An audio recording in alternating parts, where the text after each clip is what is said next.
because he just won the... Good evening, everybody. I welcome you all to this press conference, which is Meet the Directors, World Cinema. So we have with us Mr. Ali Asghari, Director of Disappearance.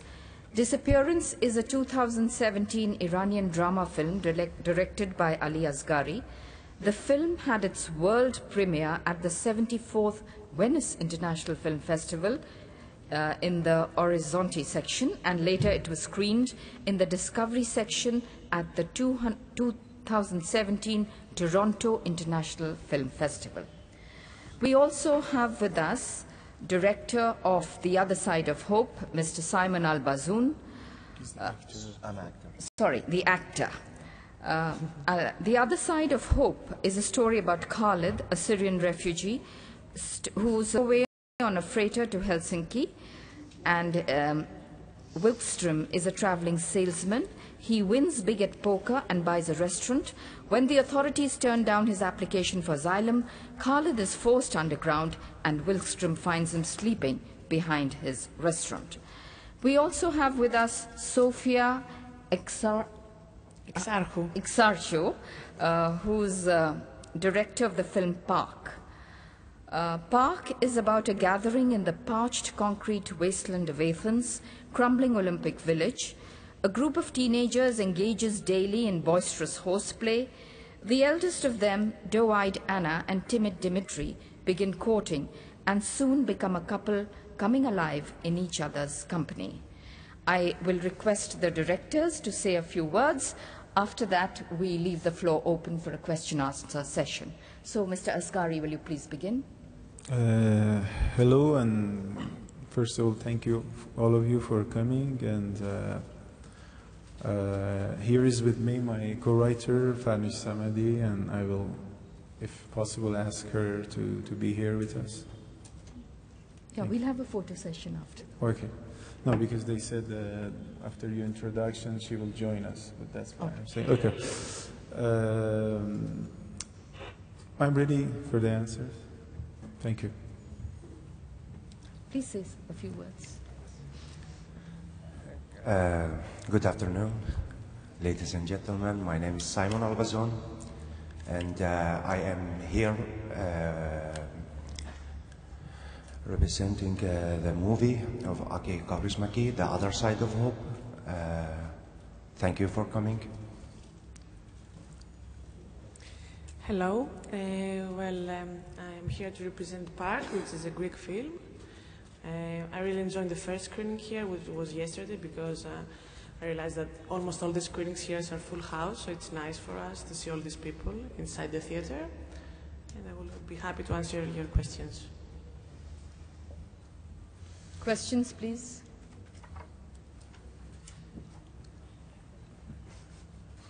Have some of you seen these movies?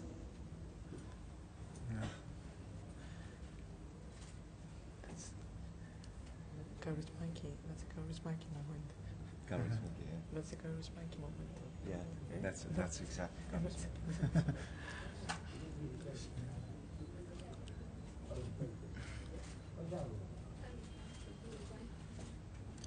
So nobody have seen any of these movies? There is. I just want to ask that I guess people wants to know about the movie itself. So can you please describe briefly about what is there in the film? Okay. It's really difficult to talk about a film like this, but Disappearance is about the experience of a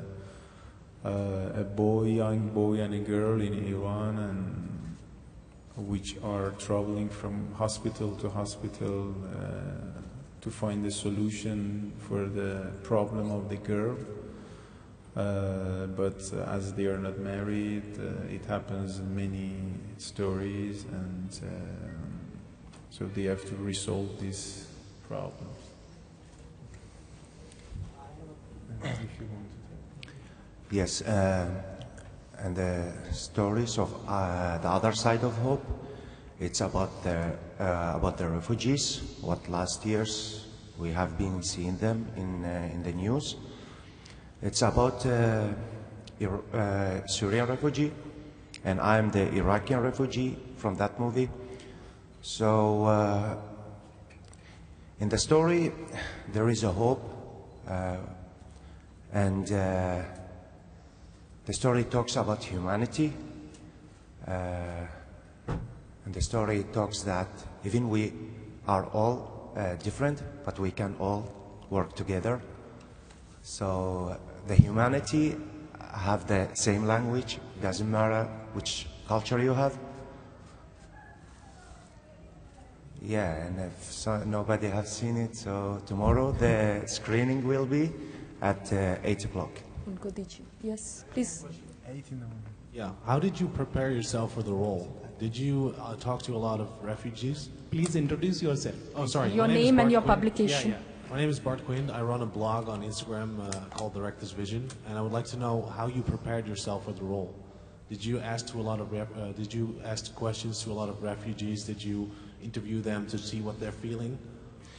I have been working with the refugees for free and as a job as a translator, Finnish Arabic translating. So in the beginning, I belong to a Refugee Welcome Foundation. So I have been helping just for free, and I have been meeting different stories, hearing different stories also. And I have been working with the magazine, Helsinki magazine, and with the national TV as a translator. So I have been making a lot of research, and I had a friend who had exactly the same story what Mazdak from the role. So he had the homeworks. I has done that before when I got the role. So otherwise, I was lucky working with the refugees. Okay, thank you very much. Thank you. Hi, my name is Clayton from History of Cinema, Instagram page. I'd like to ask Sofia, this is a little bit out of the context of your movie, but we hear a lot of news about women, how they are being treated in an industry. I'd just like to know your perspective as being a director and a woman. How is for you, how you see this news? Well, I think first of all, it was not a shock for me to hear that. It's very sad, but it was not a shock. It was not something I didn't expect. And I don't say that in a personal matter. Like, unfortunately, I was never treated like that. But I experienced sexism, like people who think that you cannot be like a good director because you're a woman, that you feel that the way they communicate with you, they actually think that you are like a lower level. And I felt that a lot of times, especially with my first feature film, because when I did only short films, well, it's like it's small the scale, and people think that you're amateur and they treat you kind of well. But when you go to a feature film, and you have to be like the person who's going to coordinate everybody, you have to be in charge of all of this. Sometimes it's really difficult for people to accept that the leader can be a woman to all this construction. And that's kind of sad, because cinema is about all the people working together and creating all together. And in order to work together and create together, you have to trust each other and believe that he's special. And like I do that with all my actors, I do that with all my crew. I really trust them. I really believe that they can be good. Either they're women, either they're men. And it's really sad when you have the experience of sexism, especially in job like this, like cinema, which is so creative, and like people should be more open. So I think all this news was really sad, like how people can use their power to control or to lead the way. But I really, really hope that this is like a changing era, and in a few years it will be totally different. Yeah, this is one. It's already different. Like there are a lot of female directors in many countries. It could be more, but it's already changing. And I think these events was kind of harsh and kind of violent, the whole atmosphere and all the news we heard. But I think it shows that we are we're going towards a direction that things will be more open. It will not be taboo to speak about these things, and this might change the balance, and that would be really nice. Not for cinema also, mostly for our life, you know? That's the most important. Yeah, this will be my follow-up question. How are you moving forward? How you see it? So thank you so much. Hello, my name is Suresh. I'm from... Sorry, I want to add something to that because for me it's really important. For me, the best moment will happen in the future when we will not even have to be asked these questions, like how it is to have a woman film. It's not a woman film or a man film. This is not a genre. Like, there are people who direct things, people who create things, and I really imagine, maybe I will not be alive, but I really imagine when we arrive in an era that this will be out of question if it's a woman or a man. That will be the best. Yeah. My name is Suresh. I'm from Way to Win, and this is an online media company. We're just collecting content. My question is for each of us. To start with, Mr. Simon, I would like to ask you something on refugees. As of now, the world's most compelling issue is a refugee problem. And what do you think are the best solutions you can give for the refugees? And how, because when it comes to assistance, support, there are issues. I mean, do you find, you would have done a lot of research to make these movie. What best solutions do you think that we should, the government should give to the refugee who comes from any country to any country?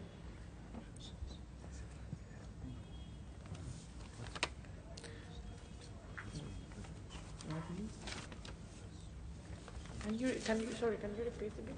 The question is, there are refugee problem. It is the most, demanding problem to be resolved. But though everything is said, nothing much is done to the refugees. Yes. What is the best solutions you could find in solving the problem?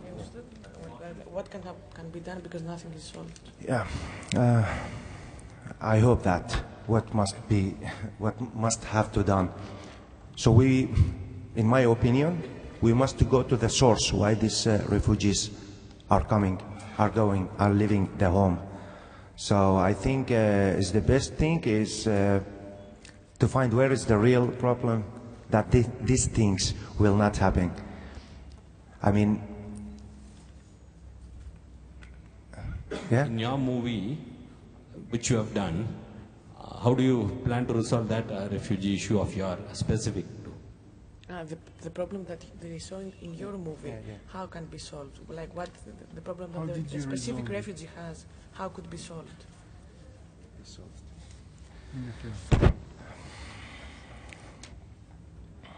What do you feel?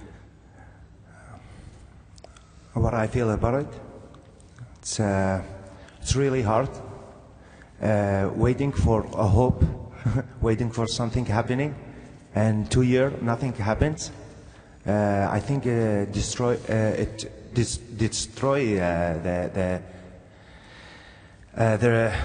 the one who is waiting for that, and the movie just want to change that we are not looking for refugees that we are. I hope that we are not using that the weakness in the point where they are, because any one of us become one day a refugee. So, if we cannot stop these things earlier, things will get worse, because they are already are worse. Thank you, Sam.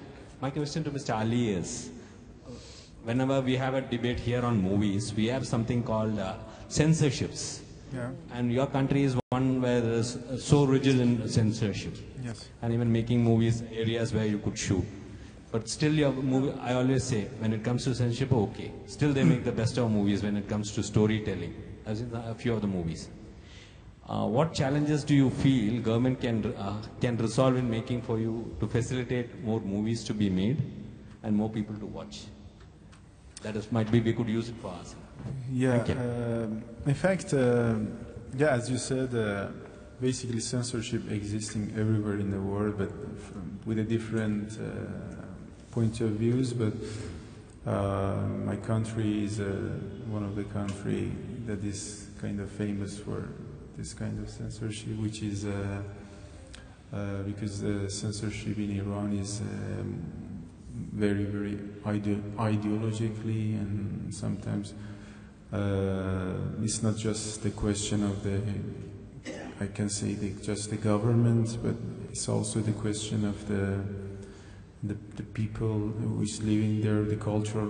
We have many cultural censorship as well. So, but when it comes to the censorship from the government, it's I think it's something, I think, natural, because nobody likes to be criticized. So when someone is trying to make a film which in the film wants to criticize the people, maybe doesn't like it, and so there are not many ways to overcome to this kind of censorship, but as you know, Iranian filmmakers in the recent years made many films which at the same time they passed the censorship, and they were very good films. And some people are saying that the films become more creative when there is a censorship, which is sometimes it's correct, but not always, because when it becomes to the moment that you always have to censor yourself, from the beginning, when you want to write something, you have to auto-censorize yourself. It becomes a bit difficult, because it will reduce the creativity sometimes, and it will brings many problems to the filmmaker. No problem. Hello, I have two questions. First is for Sofia. Sofia, as you said, sexism is one of the biggest problems in your region. So my question is, you travel around the world. Did you feel this is the same trend around the world, or at just few places or few countries, that the industry doesn't accept female directors and female creative persons? Well, I didn't say that sexism is the biggest problem in my country. I said that in my country, which is Greece, I experienced, while I was doing my first film, from some colleagues, sexism. And I was sad to realize that there are people who thought that I'm not capable of doing the work because I'm a woman. I think that you can find that to any country, and I think it really depends on the way that people are being brought up by their families or how they are educated. It's something that gets inside your brain sometimes, that you discriminate people like this, the men are better, or the women, or, you know, all this. And I think that it depends really on how we can, as a family, educate our kids, or as a country, educate our kids in school, that this thing can be slowly reduced or eliminated. We have to change our minds, but this is really deep.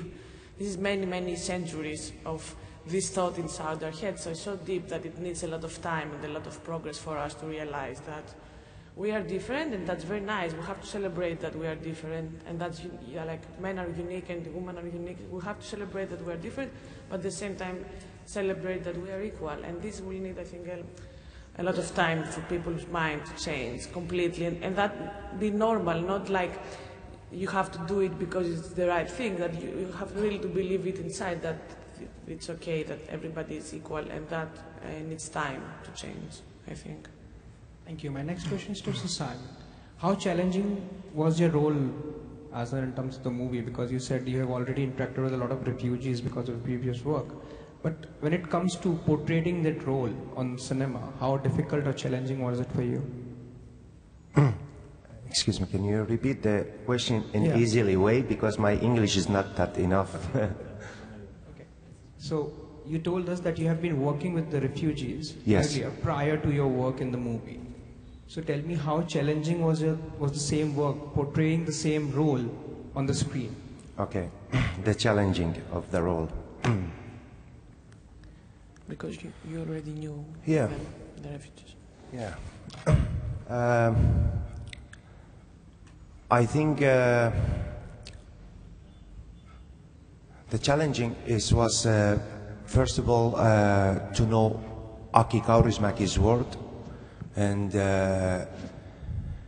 And to get it, to make that role as positive as possible, not going so deep in the problems. And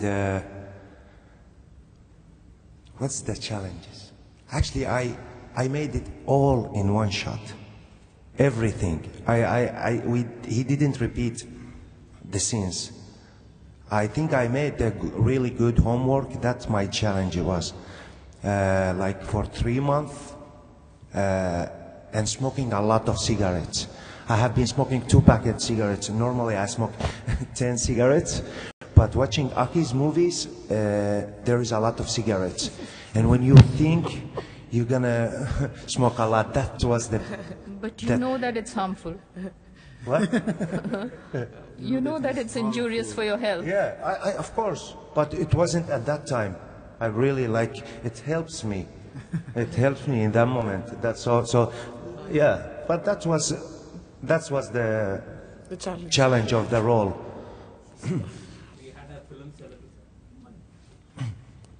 We had one of the best film celebrities, Satyajit Roy. And one of his movies, there was a cover of a magazine wherein he was with a cigarette, and it created a lot of controversies in the mid-90s or something. They say all who wants to be in movies would hold a cigarette. This was a publication which then one of our top directors in India with a cigarette on the cover page. Yeah. Had a lot of controversies. Yeah. So please, they asked to remove such photos. Just telling about our press and how people reacted here. But there was a movie that the director was with a cigarette in the poster, they had to remove it. Yeah. This was not a question. Okay. Question to Ali, Saman and Sofia. Social issues, political issues and entertainment. Out of 3, what you will prefer to choose? Any 2?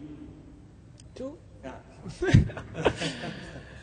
Well, like, I think that my movies are existential, meaning that they want to show how I feel about humans and how I can show small details of their life.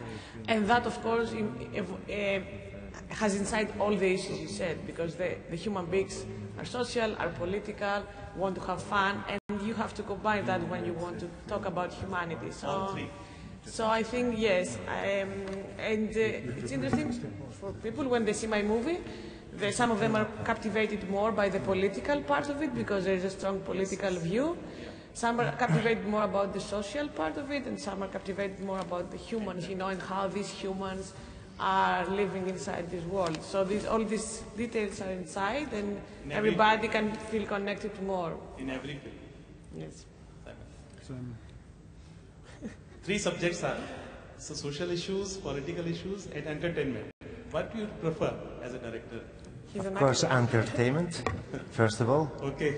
But in as possible way, artist way, that your audience will understand you.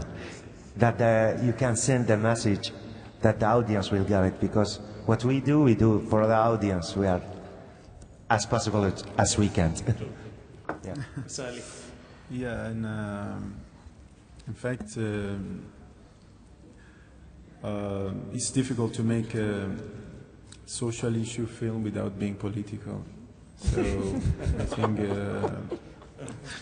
but the entertaining part, yeah, except that the cinema, when it was started, it was from the beginning of the cinema, it was for entertaining the people. But later, by growing, I think nowadays it's not the moment just to make a film to entertain the people, because if you want to just entertain the people can go to the concert, or they can go to circus as well. There's no need to go to the cinema to entertain. So when it comes to the cinema, it means that there are many people comes to a theater, and they are there, and it's an art that through that you can entertain the people and at the same time communicate with the people. So if because there are 1,000 people in one theater and they are entertaining, and at the same time they are learning, they are watching. So if it becomes just entertaining, it may cause many problems, like I think what we see in Hollywood films and many other issues that is happening in the United States that are maybe are the reflex of what they are seeing just in the cinema. I accept cinema as entertainment, but not just entertainment.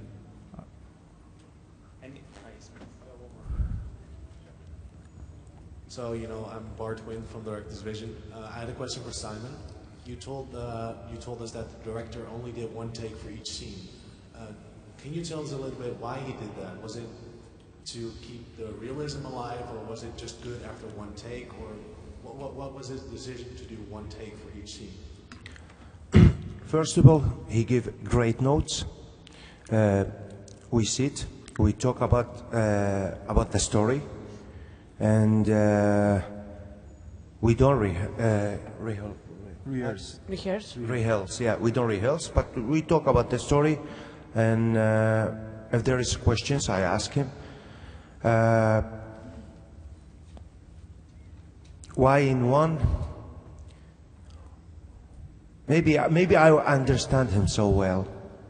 And other thing is we are filming with the camera 35mm. It's like we're using film. It's not the digital. And he really give a great note, and he's very honest. We became the friends before when we start shooting.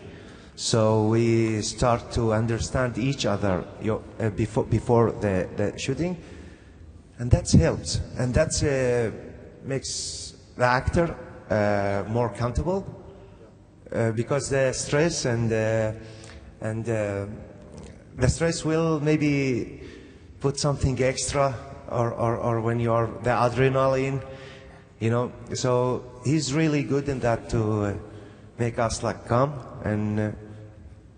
And of course he preferred from the first shot, but there is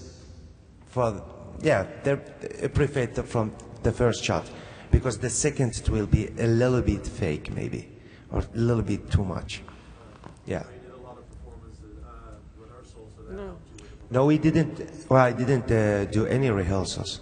We was like in the lunchtime we eat, we talk about Mazdak, what I play. And we talk about him like just how is Mazdak, what's gonna happen with Mazdak in the next scene, and that's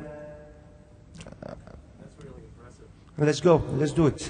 It's like this. So you only had the conversation about the notes and about the character, and after that, like take one was the perfect thing. Yes, I'm sorry. There is one who I had to do it again.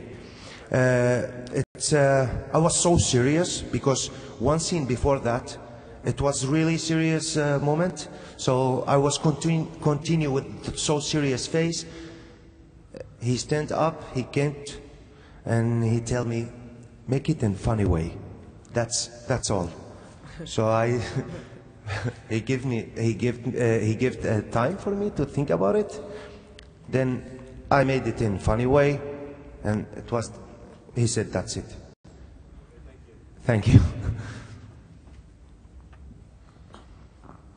All right, my question goes to Ali right now. I noticed that you want your co-writer to be there with you, so that intrigued me.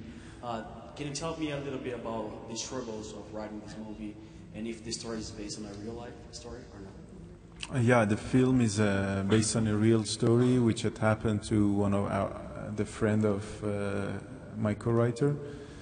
But basically we changed some part of it, and because we didn't want to make a documentary, we wanted to make a fiction, so we had to fictionize the film. And concerning the process of the writing, it took around 6 months, but Before that, we had we had already made a short film of the same subject, so we knew exactly what was going on. But the fact is that whenever we want to write a film, we discuss a lot about the subject, and we come to the final structure of the film. Then we start to write. So the 6 months, including also the talking process, but there were just the writing took around 45 days. This question is also for you, Ali. You said that a lot of restrictions in your country create creativity for the writers to work around that. But are there some stories that you'd like to tell that you cannot tell because of the restrictions? Yeah, I said sometimes it's difficult, sometimes it's creative, but not always. Always becomes a bit dangerous. But the fact is that I like to make a realistic film, and when it comes to realistic film, it's about the human being. And but between the human being, there are always the I can say the connections, feelings, and this kind of stuff, and touching. But because of the cultural things and also the censorship about this stuff, it's difficult to talk about any relationship between the man and woman. So it comes sometimes to that a father cannot touch the girl because in the real life they are not father and daughter. So it's restricted like that. So it becomes very difficult to talk about the human relationship, which I liked a lot, and so I hope someday it will be resolved. But I think it's very difficult. Thank you. If there are no more questions, then can I invite you for a photo opportunity? Yeah, Farnish Samadi, a co-writer of the film. Come. All can stand so that photos can be taken. Do you want to stand down? Okay.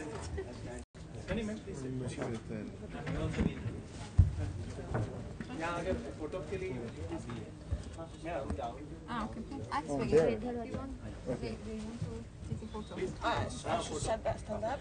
Yeah, I think.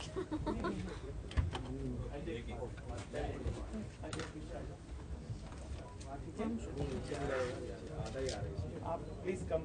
Okay, let's go. Come down. They're confused. Yeah.